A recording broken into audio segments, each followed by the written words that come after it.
¿no es cierto? Habíamos quedado para esta semana continuar con dicho trabajo, para lo cual también se les había indicado, por favor, que traigan una calculadora, puesto que iba a ser más sencillo de esa forma poder ir avanzando el trabajo.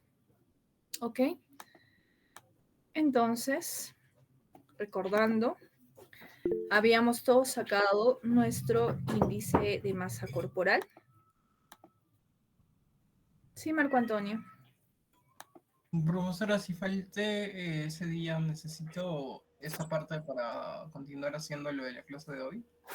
Sí, por eso fui clara con ustedes que si faltan, por lo menos procuren revisar las grabaciones. ¿Por qué? Porque de esa forma van a estar al tanto, al día y van a poder resolver las cosas sin ningún problema. De lo contrario, van a tener inconvenientes. Y si es que no me presentan las evaluaciones, pues lamentablemente la calificación va a ser de 0. Entonces, les voy dejando eso nuevamente sobre la mesa porque yo fui clara desde la primera sesión. ¿Ya? Todos tenemos muchas cosas que hacer y es entendible. Pero lo que no es comprensible es que después de una semana me digan, no revisé, recién me entero que tenía que hacer. Ya, por favor, esas cosas tienen que prever ustedes y de alguna forma ponerse siempre al día si es que por A o B no han estado en la sesión. Y es más, o sea, cuando miran la grabación, ni siquiera tienen que estar la hora y media ahí pegados. Podemos acelerar la velocidad de la grabación y tranquilamente revisar toda la grabación en 45 minutos, una hora exagerando. Entonces, chicos, es cuestión de responsabilidad y de querer hacer las cosas, realmente, tener las ganas. ¿De acuerdo? Entonces, hasta aquí habíamos llegado ya la semana pasada. Actualmente todos deben tener su IMC y también su clasificación diagnóstica. Por favor, esto vamos a tenerlo como continuación. Por ende, esos datos también deberíamos de tenerlo el día de hoy. Con lo que vamos a continuar viene a ser con lo siguiente. Tenemos, ¿no? Ahí ya la fórmula para poder hallar nuestro peso ideal y nuestro peso ideal corregido. Ciertamente, tiene que quedar aquí bien claro que nosotros tenemos que de alguna manera tratar de hallar estos datos en aquellas personas que definitivamente dentro del diagnóstico de índice de masa corporal han presentado sobrepeso u obesidad. Cualquiera de los dos diagnósticos que me haya salido, entonces voy a tener que sacar necesariamente mi peso ideal y mi peso corregido. En aquellas personas que de alguna manera estoy con el diagnóstico dentro de lo normal, o sea, estoy con mi peso dentro de lo normal, pues entonces puedo hallar mi peso ideal a modo de un medio informativo para más o menos saber cuál es el peso ideal, entre comillas, que debería de tener. Algo que tiene que quedar en claro es que en realidad el peso ideal viene a ser como un intermedio, ¿no? Sabemos que el índice de masa corporal de normalidad lo tenemos entre 18.5 a 24.9. Entonces, si hablamos del peso ideal, más o menos estamos hablando de que este va a oscilar entre 21.5 y 22. Ahora, ¿y por qué es que si es que yo tengo sobrepeso y obesidad, voy a tener que hallar mi peso corregido y no trabajar con mi peso ideal? La respuesta es bastante sencilla. De por sí, para las personas que estamos con nuestro rango de peso dentro de lo normal, es bastante complicado pensar en llegar a un peso ideal. Muy complicado. Unos cuantos pueden llegarlo, pero la mayoría de personas nos cuesta. Por ende, si yo a una persona con sobrepeso u obesidad le estimo el valor nutricional de requerimiento con el peso ideal, le voy a crear un déficit bastante inmenso, grande. Por ende, esa persona lo más probable es que no se vaya a llenar con la dieta, va a tener muchas dificultades porque es un déficit calórico excesivo el que le voy a crear y por ende la persona me va a terminar abandonando la dieta o sintiéndose mal porque obviamente va a sentirse cansado, aletargado, pesado, somnoliento. Y esa no es la intención cuando se busca bajar de peso en una persona. La idea es bajar de peso saludablemente, sintiéndome bien, teniendo energía, comiendo sano y, lo más importante, al menos satisfaciéndome con la dieta, no creándome a modo de expectativa una dieta mata hambre, la cual ni siquiera la va a soportar 3 meses y al final va a terminar abandonándola y lamentablemente no se consigue ningún objetivo. Por esa razón es que aquellos que están con sobrepeso y obesidad, sí o sí, van a tener que llegar al peso corregido. ¿Ok? Ahora, por favor, acá tiene que cada uno entonces seleccionar la fórmula que corresponde de acuerdo a su género. Los que son varones seleccionan el peso ideal masculino y las que son damas, obviamente, la fórmula que está debajo. ¿Por qué esa diferenciación? Pues muy sencillo, porque cada ciclo metabólico dentro del organismo va a ser completamente distinto dependiendo del género al que tú pertenezcas. En los varones sabemos que ellos tienen como que una capacidad más eficiente de utilizar la energía, la utilizan en mayor proporción, por ende ellos pueden comer volúmenes mucho más grandes y mantienen su peso. Mientras que nosotras, lamentablemente, pues tenemos como que un metabolismo un poco más lento, más ahorrativo y por ende nosotras sí a veces exageramos un poquito en algo y ya estamos subiendo de peso. Entonces, por esa razón es que, como ustedes pueden ver, las fórmulas también se diferencian. Ahora, ¿en qué consiste la fórmula del varón? Talla en centímetros también. Le vamos a restar 100 menos, abro corchetes, paréntesis, la talla nuevamente en centímetros menos 150, cierro paréntesis, sobre 4 y cierro corchete. Por favor, ahí lo que tienen que hacer es simplemente copiar la fórmula cambiando el dato que nos está pidiendo y lógicamente primero resolvemos los paréntesis, el corchete y luego lo que queda para operar entre sumas y restas. ¿No? La diferencia es clara. En el caso de los varones es entre 4, en el caso de las damas es entre 2.5.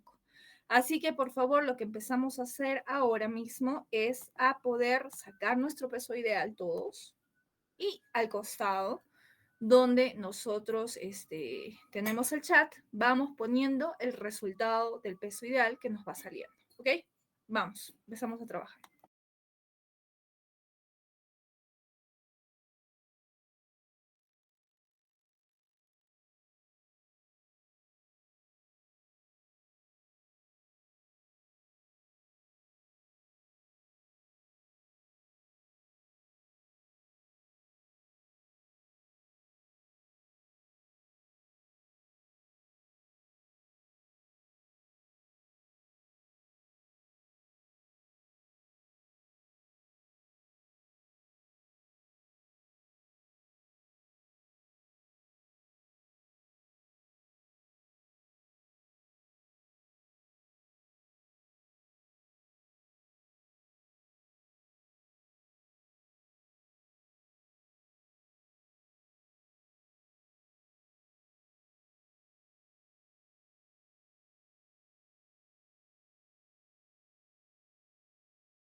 Bien, Renzo, muy bien. Jordan, profesora, ¿todos vamos a sacar la fórmula o solo los que están?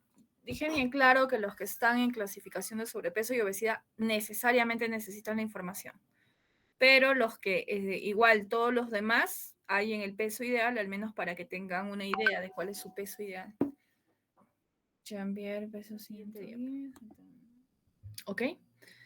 Entonces, hasta ahí hemos hallado nuestro peso ideal y nuestro peso corregido. Ahora vamos a pasar a poder hallar nuestro gasto energético basal. Nuestro gasto energético basal. Entonces, como ustedes comprenden, en realidad ya a partir de acá lo que vamos a hacer es estimar, ¿no?, nuestras necesidades calóricas. Pero antes me gustaría preguntarles a cada uno de ustedes, ¿qué es lo que estima el gasto energético basal? O sea, ¿qué es el gasto energético basal para ser más claros? ¿Alguien se anima a responder?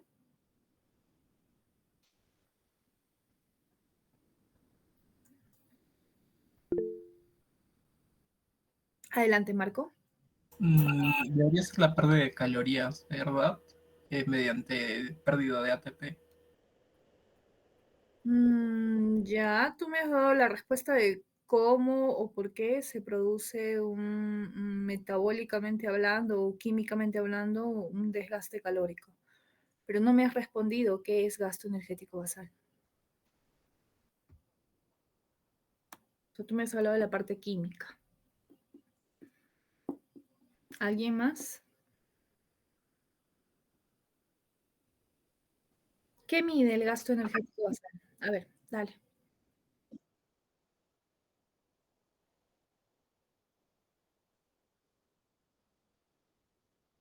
Bien, muy bien, Jean-Pierre. Exacto. El gasto energético basal viene a ser, como su mismo nombre dice, de basal, viene a ser el gasto energético que hace tu cuerpo para los funcionamientos de todos los órganos y para cumplir con las funciones vitales. En otras palabras, es lo que tu cuerpo gasta o invierte en energía simplemente para que tú estés vivo. Así de simple. O sea, en otras palabras, el gasto energético basal es lo mínimo en requerimiento que tú necesitas solo para estar vivo, para respirar, para que tus órganos estén estables, para que todo esté funcionando correctamente. ¿De acuerdo? Entonces, lo que vamos a hacer a continuación es trabajar con la fórmula que observamos ahí, que es de Harris y Benedict. Profesora, ¿es la única fórmula que me ayuda a estimar el gasto energético basal o el requerimiento energético? En realidad no. Vienen a existir muchísimas fórmulas de por medio, pero la verdad es que si se está en este caso disponiendo, ¿no?, a trabajar nuestro equipo con la fórmula de Harris y Benedict, es porque, como ustedes pueden apreciar en la formulación de esta fórmula, intervienen tres valores importantes de la persona: el peso, la talla y la edad en centímetros. Y la edad en años, perdón. El peso en kilogramos, la talla en centímetros y la edad en años. ¿Ok? Ciertamente aquí tiene que quedar muy claro ello, porque mientras más datos propios sea de la persona, pues obviamente la estimación va a ser mucho más exacta. Pero si es que por A o B hay otras fórmulas que usan solo el peso, o solo la talla, o solo el peso y talla, o solo el peso y la edad, definitivamente el sesgo va a ser mucho mayor, porque estamos dejando de lado información inherente que pueda ayudarnos a que esa fórmula pueda llegar a estimar mejor, ¿no?, su requerimiento. Entonces, por esa razón es que en esta ocasión vamos a trabajar con la fórmula de Harris y Benedict, y lo que les pido es lo mismo que les he pedido en la diapositiva anterior. Vamos a seleccionar la fórmula en base al género al que pertenezca cada uno. La fórmula del varón es 66 más 13.7 por el peso en kilogramos, más 5 por la talla, que una vez más se pone en centímetros, menos 6.8 por la edad, obviamente en años. Entonces, simplemente cambian los valores que pide ahí, el peso, la talla y la edad, y proceden a resolver la ecuación. Recuerden que primero hay que resolver las multiplicaciones y luego recién las sumas y restas. De igual manera, en la mujer la fórmula es 655, no es 65.5, es 655 más 9.6 por el peso, más 1.8 por la talla en centímetros, menos 4.7 por la edad. ¿Ok? De esta forma, con ese resultado, cada uno de ustedes entonces sabría cuál sería su necesidad calórica para que sus funciones vitales se mantengan estables y activas. ¿Ok? Entonces, lo que vamos a hacer, por favor, es empezar a trabajar con la fórmula que nos corresponde. Muy bien, Diego. 1640.1. Podemos redondearlo, punto 2 en realidad, porque el 4 se redondea a 5 y el 1 se redondea a 2, para que bajes un poco tus decimales. Entonces, 1640.2. Marco 1732.2. Perfecto. Gianfranco, ok, 1894.2. Bien, muy bien.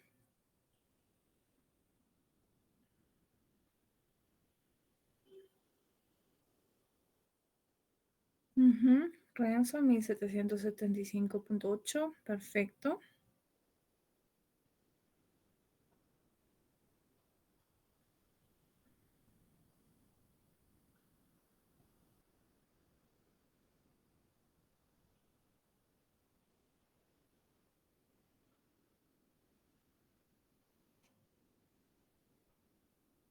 Vamos, vamos los demás.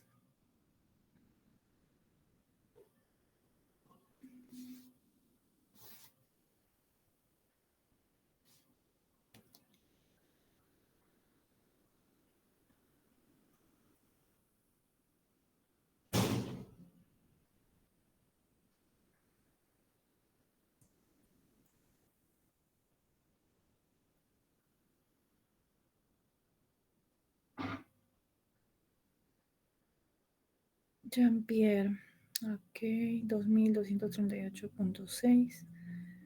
Ah, ya, acá, un detalle, Jean-Pierre. Justamente la acotación que hice en la diapositiva anterior fue que tú hallabas tu peso corregido, ¿correcto? ¿Por qué? Porque es con ese peso corregido con el que tenías que hallar tu gasto energético basal. Porque de lo contrario, como tú ves, estamos sobrevalorando tu necesidad calórica. Y al final, si es que hallamos o nos quedamos con ese valor que que estamos obteniendo ahorita, lo que vamos a hacer es que o bien mantengas tu peso o incluso hasta puedas subir un poco más de peso. Entonces, por favor, vuelve a hallarlo con tu peso corregido. Y es más, o sea, ahí compara y tú mismo date cuenta cuánto es la diferencia, ¿no? Entre el peso, entre el gasto energético basal que sale con el peso corregido y cuánto me sale con el peso actual. Entonces, sí te vas a dar cuenta que hay una diferencia en calorías, la cual obviamente va a servirnos para empezar a regular tu peso poco a poco, ¿no? Paulatinamente. Sí, Rory, el peso es con el peso corregido en el caso de los que tenían sobrepeso y obesidad. En el caso de los que estaban con el diagnóstico de normalidad, trabajan con su peso actual. ¿Ya? Alejandro, ok. Germán. Ahora sí, vamos a agregar lo que corresponde al factor de actividad. Como ustedes pueden apreciar en la pantalla, tenemos ahí los factores de actividad determinados por la Organización Mundial de la Salud. ¿Qué es lo que busca esta institución? De alguna manera darnos, ¿no?, los alcances para que podamos seleccionar un factor de actividad dependiendo de dónde clasifico mis niveles de actividad diaria. Y lógicamente, en base a ese valor, voy a operarlo multiplicándolo con mi valor anterior. Como ustedes pueden apreciar, tenemos valores desde lo que se clasifica como sedentarismo. ¿Qué será la clasificación de sedentarismo? Pues básicamente ahí están las personas que obviamente hacen trabajo de oficina que dura entre 8 a 10 horas diarias, o sea, para hablar bien claro, están el 90% de su tiempo sentados o en un lugar casi sin movimiento. Hacen mucho trabajo probablemente mental, de oficina, de gabinete, pero no están haciendo trabajo físico precisamente. ¿De acuerdo? Entonces, en estos casos, ahí entrarían las personas que se clasificarían como sedentarias. Para ello, ahí tenemos que en realidad no se diferencia por género. O sea, los sedentarios va a ser 1.3 el factor de actividad, tanto para varones como para las damas. Si hablamos ya de leve, estaríamos hablando pues ya de que de alguna manera estas personas pueden hacer que 2 veces a la semana realicen algún tipo de actividad.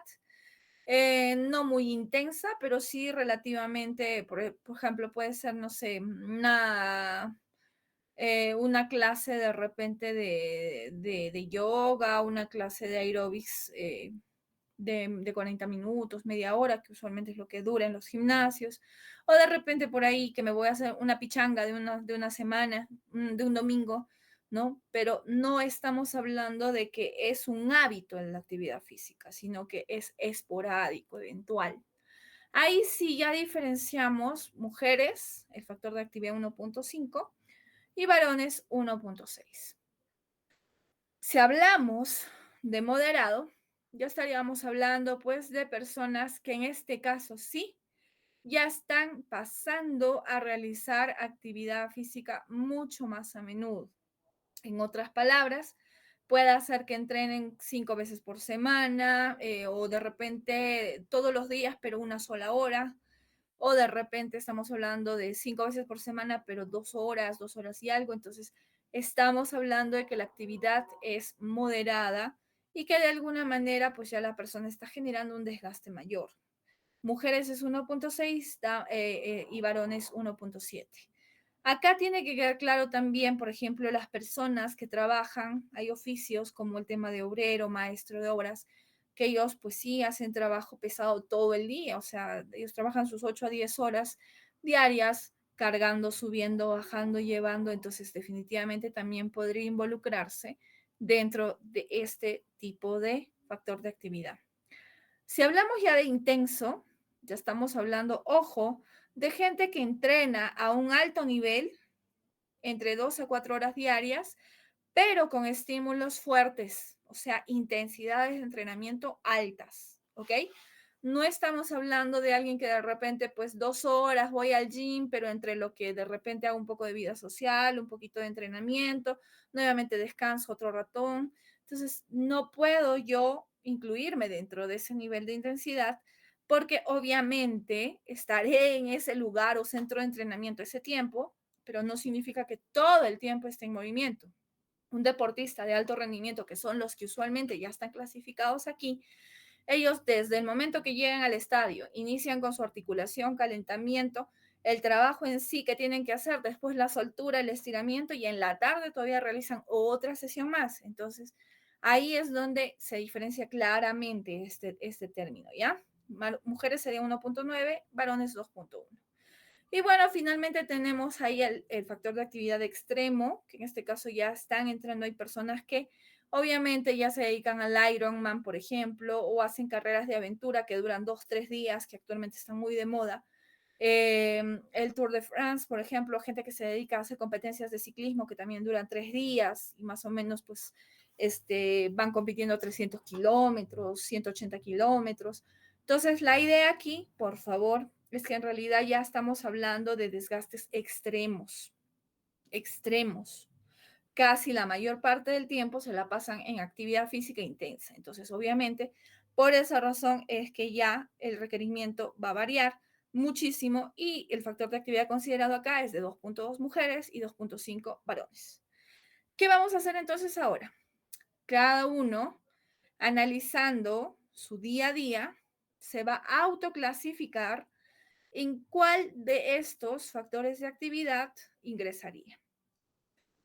Por ejemplo, en mi caso, que yo realizo actividad física ahora esporádicamente, ¿no? A veces llego con mis hijos a entrenar y bueno, tengo un poco de energía, entonces agarro, me cambio, voy y entreno con ellos ese día. Entonces yo me clasificaría en 1.5, que es un factor de actividad leve.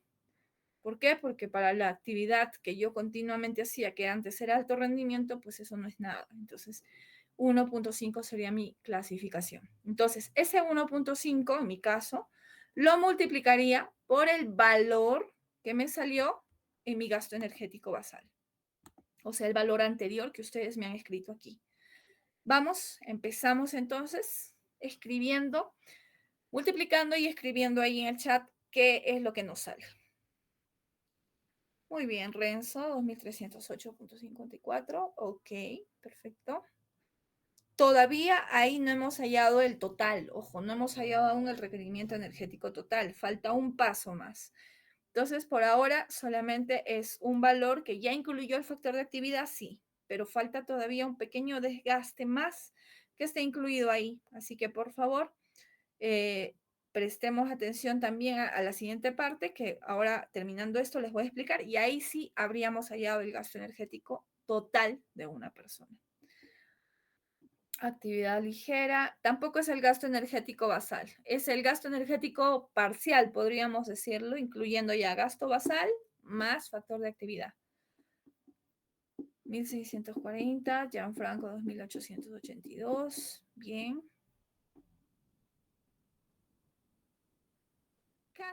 Casi hallado nuestro requerimiento energético total. Pero ¿qué pasa? Que cuando comes los alimentos se genera un efecto térmico, el cual de alguna manera aumenta el desgaste energético. ¿Ok?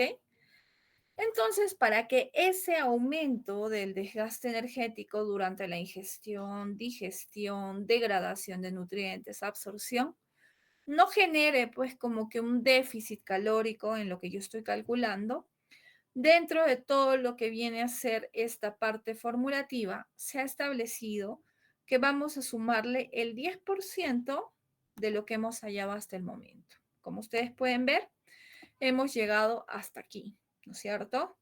Hemos hallado con la fórmula de Harris y Benedict nuestro gasto energético basal. Lo hemos multiplicado por nuestro factor de actividad. Y ahora lo que vamos a hacer es sacar el 10% de esa suma, o sea, perdón, el 10% de ese valor que hemos hallado de esa multiplicación y sumarle el 10%. Entonces, para que entiendan, acá hay un ejemplo más claro. Tenemos aquí a un señor, ¿no?, que trabaja en un banco, pesa 68 kilos, mide unos 62 y tiene 38 años. Su factor de actividad es leve.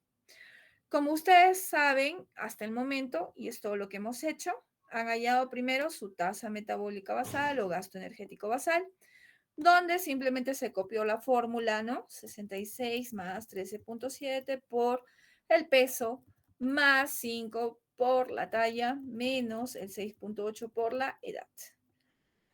Habiendo resuelto primero los paréntesis, nos quedamos con la operación de sumas y restas, obteniendo un valor total de 1549.2. ¿Ya? ¿Sí? Ahora, a este valor le hemos agregado su factor de actividad, que era 1.6. ¿Cómo se le agregaba? A través de una multiplicación.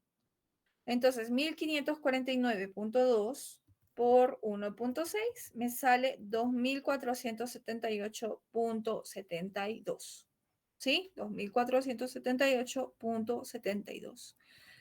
¿Cuál será mi 10%? ¿Cuál será mi 10% entonces de este valor?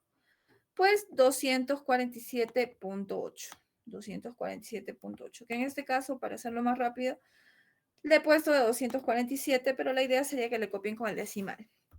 2478.8, que es el valor que yo hallé, le sumo su 10% y me sale como producto final, ¿no?, de esa suma, 2725.72. Eso sí, vendría a ser el requerimiento energético total de ese señor. Entonces, esa parte es lo que van a hacer ustedes a continuación. Cogen el último valor que me han manifestado, le sacan su 10% y se lo suman al mismo valor. Vamos, ponemos ahí entonces cuánto nos va saliendo y ahí sí es el requerimiento energético total. Vamos a ver.